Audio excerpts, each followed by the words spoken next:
ఓం విఘ్నేశ్వరాయ నమ. మాఘపురాణము 4వ అధ్యాయము.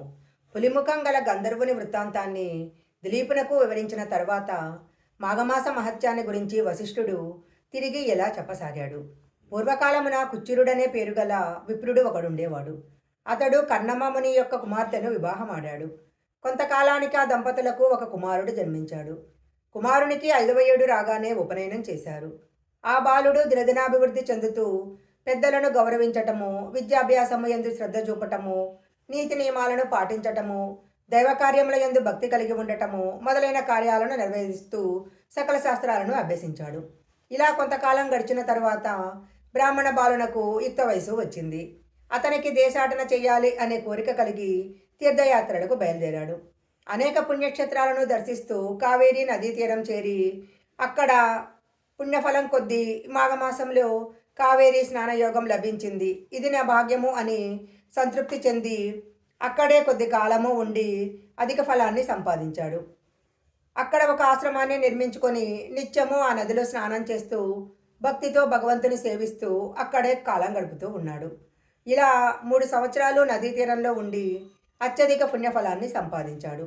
తరువాత అన్ని కోరికలను సంపాదించుటకు ఘోరతపము ఆచరించవలెనని తలచి ఆ సమీపంలోనే పర్వతంపై తపస్సు చేసుకొని సంకల్పించి తపస్సు చేయటం మొదలుపెట్టాడు.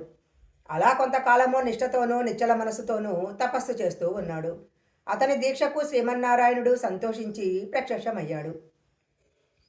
ఆ విప్రయువకుడు కన్నులు తెరిచి చూసేసరికి శంకు చక్ర గదాధరుడై కోటి సూర్యుల ప్రకాశంతో ఉన్న శ్రీవారి నిండు విగ్రహాన్ని చూశాడు. అమితానందంతో సాష్టాంగ నమస్కారము చేసి చేతులు జోడించి అనేక రీతుల స్తోత్రం చేశాడు.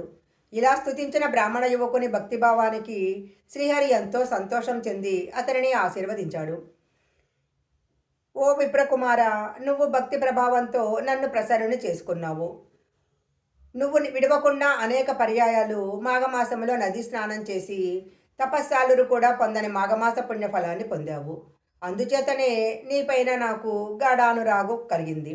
కాబట్టి నీకేం కావాలో కోరుకో అని శ్రీమన్నారాయణుడు పలికాడు.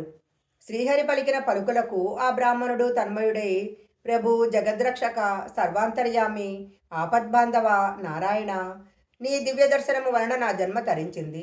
నిన్ను చూసింది మొదలు నేను ఏ విధమైన సుఖాలు కోరటానికి నా మనసు అంగీకరించటం లేదు. మనుషులు ఏ భాగ్యం కొరకు జీవితాంతము దీక్ష వహిస్తారో అలాంటి మహద్భాగ్యము నాకిప్పుడు కలగగా ఇంకొక కోరిక నేనెలా కోరతాను? నాకింకేమీ అవసరం లేదు. కానీ మీ దివ్య దర్శనము నాకు ఎలా కనిపించిందో అలాగే అన్ని వేళల యందు ఈ స్థలమందు భక్తులకు దర్శనమిస్తూ ఇక్కడే ఉండాలి. ఇదే నా కోరిక అని ప్రార్థించాడు. శ్రీహరి ఆ విప్రకుమారుని కోరికను మన్నించి నీ అభీష్టము నెరవేర్చదను అని పలికి అప్పటి నుంచి అక్కడే ఉండిపోయారు. కొంతకాలానికి తల్లిదండ్రులను చూడటానికి తన గ్రామానికి వెళ్ళాడు.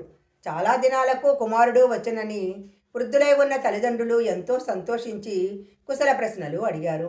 మాఘపురాణము 4వ అధ్యాయం సంపూర్ణం.